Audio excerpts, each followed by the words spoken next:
Portugal, without Ronaldo, won 9-1. I mean, that is...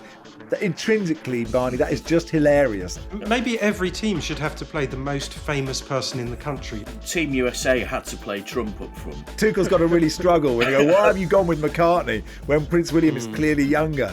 Hello and welcome to The Guardian Troy Parrott Weekly. Wow, there are just moments which remind you why this game is so great. Injury time, Kelleher, Scales, Parrott. It was like watching Finnan to Quinn to Keane all over again. Ray Houghton not wanting a replay in case it was offside. People in Dublin Airport hoisting their wheelie bags above their heads. Kevin Doyle running around a TV studio. Just absolutely glorious. James says, has Barry transcended to a higher place? Tommy says, who's checking in on Barry to make sure he's okay? Since he started running, Ireland are on fire. Dan says it's no coincidence that Baz is away and Ireland achieved these two incredible results. Rumours are he's masterminded the whole thing from behind the scenes. And Sonny says, does Barry know how to record a voice note? Well, it is his day off, and I messaged him to see if he wanted to come on or record a voice note. No worries if he couldn't be asked, I said. And in the most on-brand Barry response, he just said, I can't be asked. But the messages kept coming. Paul, one of Ireland's best ever weeks, and Barry is missing again. I demand a recount.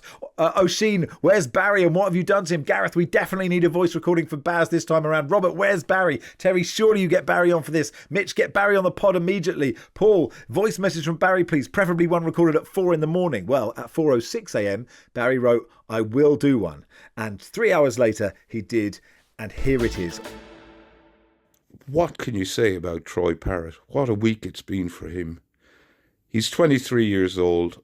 I've been vaguely aware of him for years as this peripheral figure at Spurs who didn't seem quite good enough to break into the first team. He went on loan, I think, to MK Dons, to Preston, Excelsior in the Netherlands. I knew he was still playing in the Netherlands. I wasn't really sure how he was getting on. And as we all know, goals you score in the Eredivisie don't actually count. But before last week, I could not think of a single thing of note he'd ever done in an Ireland shirt. And I was shocked to learn he'd made over 30 appearances. I guess most of them were off the bench. He'd scored 5 goals, 4 of them in friendlies, 1 in a Nations League game. And now he's scored 5 goals in the past 2 games, both of which were incredibly important. 2 against Portugal, 3, a hat-trick away from home in the hostile environment that is the Puskas Arena. What an achievement for the young man. He has cemented his place in the Ireland Hall of Fame. Not just the Sporting Hall of Fame, but the general Zeitgeist Hall of Fame, Cultural Hall of Fame. He'll never have to buy a drink in Ireland again. And I look forward to hearing Barney piss on our chips and rain on our parade when it comes out later. Thank you, Barry Glendenning. So Barney, he called you out at the end of his note to say, come on, piss on our chips. But I don't think you're going to do. Well, it's up to you. You may if you want to. Well, obviously, I listened to every second of Barry's voice note several times. I thought so. Yeah. and enjoyed it. I don't know. I think if I were... Let's not put me in this situation. I think if I were Barry's therapist, I'd probably say, why do you have these feelings? Why do you think you have that feeling? And let's just live in that feeling for a second and ask why. But he's actually 100%. I mean, in an astonishing twist, he's actually 100% wrong. Obviously, the actual scale of the game. It's not for me to say there are still 2 knockout one-off games against potentially really quite dangerous opponents to play. The point is, I think that everybody who the well of emotion over this thing is just amazing, and it is why international football is great. And I know we're supposed to call it the international break to imply that this is just an absence, that nothing is happening here, that this is this is a qualifying game during which Troy Parrott and basically the rest of Ireland have had one of the sporting highs of their entire existence. And club football does not hit like that. It just doesn't. And the way Parrott was talking, I'm sure we'll go on to talk about this, but there is nothing quite like it. And just to witness that as a sort of third party to it, is amazing, and it kind of redeems the entire spectacle, and as 100 billion people have already said, reminds us why this thing is good and why we put up with it.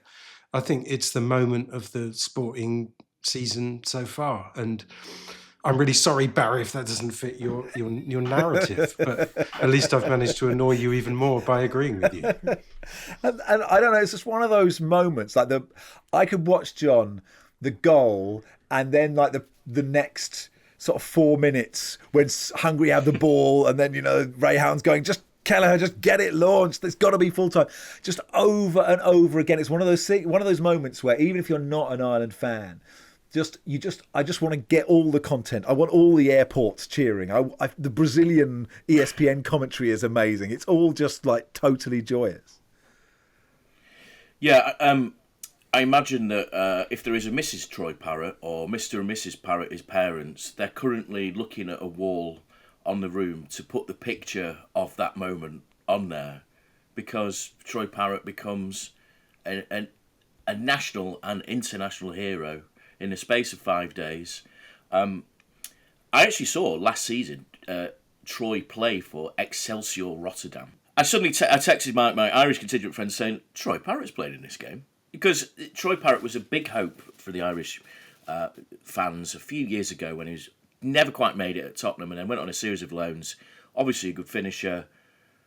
If Evan Ferguson had been fit, he probably would have been on the bench. But now he is a national hero, an international hero, as I say. And those ecstatic scenes across the Irish diaspora, across the world, across anyone watching it that understands football and what it means. It's a Marco Tardelli moment. It's this is why we love football. And Ireland have suffered over the last decade. I think the last moment that compares to it would be the Shane Long goal against Germany that took them to Euro 2016. I was sat next to Jonathan when that went in, actually. And in Glasgow, it should be said. We went at the game. In Glasgow, yes. We were watching more Scottish heartbreak against Poland. Yeah, I mean, Scottish heartbreak, I mean, that's always the undertow of international football, of course.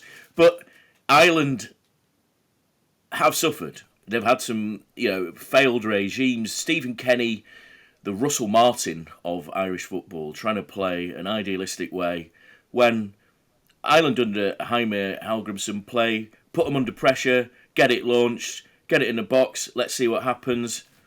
And thus we are celebrating one of the finest moments that you'll ever see on a football pitch. And actually, John, you have talked about, a classic Republic of Ireland goal before, and sometimes been sort of shouted down. But this really was, because I've watched the Robbie Keane goal. Niall Quinn's flick on it's unbelievable compared to Liam Scales. Oh, it's amazing. But they fit together like symbiotically. Yeah, Liam Scales' flick, and then Troy Parrott. I mean, let's credit it. That is actually quite difficult to do. It's the finishing, and also the second goal, this sort of falling leaf finish that he did.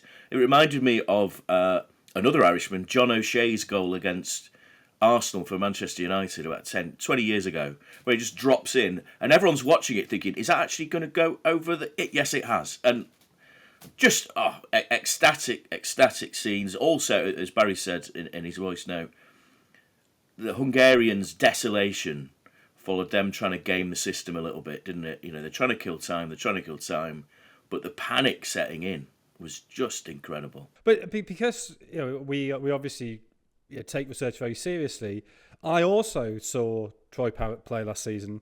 I actually saw him play in Budapest for RZ against Ferencváros, when he didn't really do very much, but there was a lovely conversation and hug with Robbie Keane, who of course is the Ferencváros manager, afterwards. And he's now become the first Irishman ever to score an international hat-trick outside of Dublin, which I think gives some sense of the scale of the achievement, that you'd have assumed that Ireland would have played somebody bad enough at some point that they would have scored enough goals that somebody would have got a hat-trick. But Ireland just don't score goals. So to score 5 goals in 2 games is genuinely kind of already catapults him into the stratosphere. Well, seeing as everyone now has a Troy Parrott story. Yeah, of course. I see your Troy Parrott story and I raise you this one. I know where it's going to be from. Is this right, Barney? Well, I just wanted to... I've liked Troy Parrott ever since he came to Millwall. Like Harry Kane, another another ex-Millwall player scoring goals at the weekend. But Troy Parrott didn't make quite the same impression at Millwall on the pitch. He didn't score any goals. He was injured.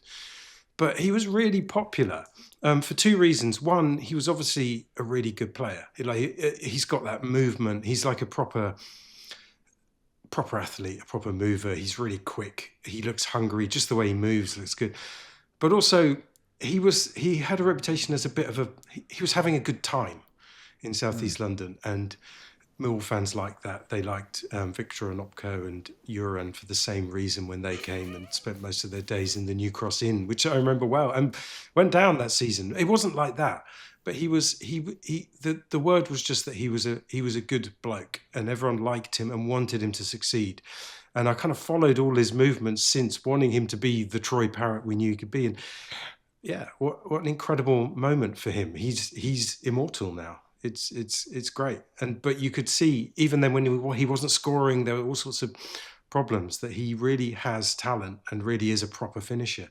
Helgerson said he would be the leading scorer in Europe this season if he hadn't been injured, which is quite something, given Erling Haaland's form. But they really believe in him. The thing with the finish, and I don't know whether it's just sort of happened naturally because he was stretching so much, but if you look at the still image, he seems to deliberately be knocking the ball down. And I think that's probably what he had to do to score. That if it had gone horizontal or up, there was a chance that Dibus could have got a hand to it.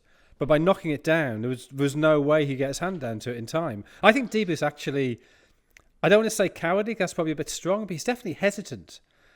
You know, the sort of, there's this great sort of goalkeeping thing.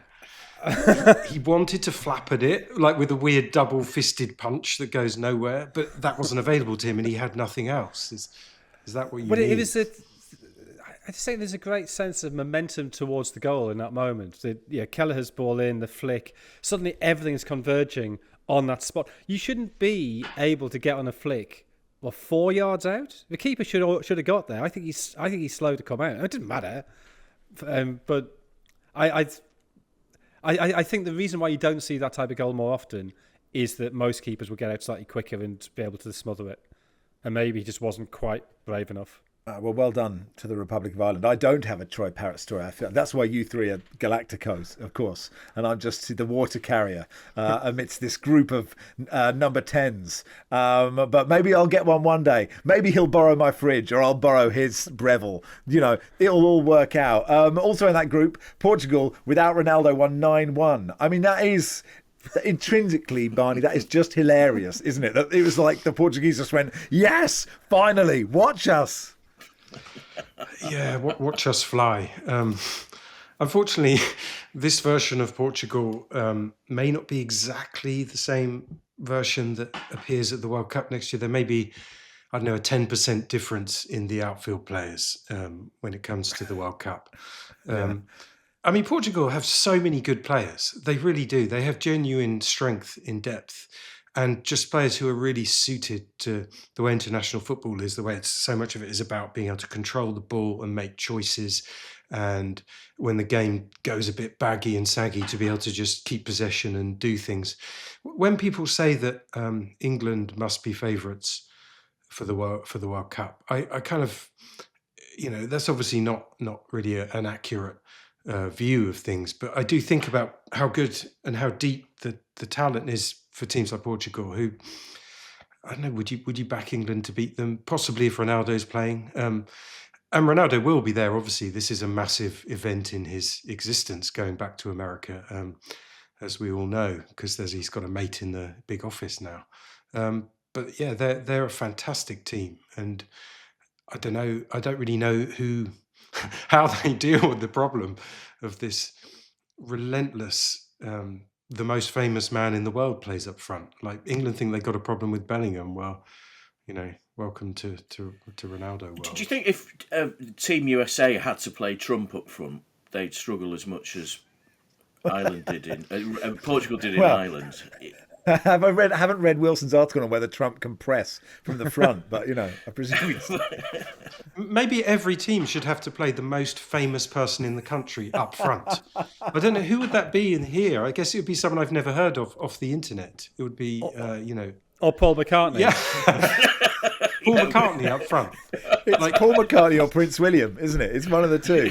You know, and Tuchel's got to make the decision. Tuchel's got to really struggle when you go, why have you gone with McCartney when Prince William is clearly younger? Well, this would reward nations who have a young, thriving, vibrant cultural scene. If you're the most famous person in your country is a 22-year-old K-pop star, performance something artist. like that. Yeah, they're more likely to be mobile, to be able to take on board lots of information.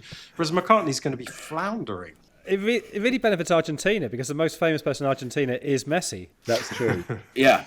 Yeah, I mean, obviously, if McCartney does, you know, he could set up Jude Bellingham and then he could sing to him. That would really he does have a song in his locker that would work well for, you know, if they were to partner up together. Portugal's biggest win was not this 9-1, it was a 9-0 against Luxembourg in 2023. But Cristiano Ronaldo was also suspended for that game too. The players are sending a message to Roberto Martinez.